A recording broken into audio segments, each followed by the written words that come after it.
আর প্রথম বাচ্চা সিজার হলে পরেরটা সিজারই লাগবে এরকম কোনো কথা নেই। বাট এখানে যেটা বোঝার বিষয় সেটা হচ্ছে আগে সিজারের কারণে কিন্তু ও জরায়ুতে একটা কাটা আছে। জরায়ুতে একবার আমরা যেটা অপারেশনের মাধ্যমে কেটে বেবিটাকে ডেলিভারি করানো হয়েছে। এই সেলাইটা কিন্তু সময়ের সাথে সাথে একটা সময় কিন্তু এই সেলাইটার যে এই থিকনেসটা খুব ইম্পর্টেন্ট।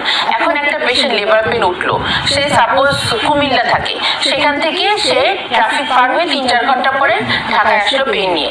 এই সময়টার মধ্যে ওই সেলাইটা যখন বারবারে পেন উঠবে, ওই সেলাইটা যদি ইনট্যাক্ট থাকে তাহলে তো সেফ, কিন্তু যদি কোনো কারণে সেলাইটা ফেটে যায় তাহলে কিন্তু মা এবং বাচ্চার মৃত্যু ঝুঁকি আছে।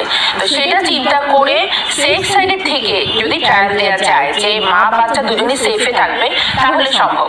তো আমাদের দেশে আসলে এই সেফটিটা এনশিওর করাটা টাফ।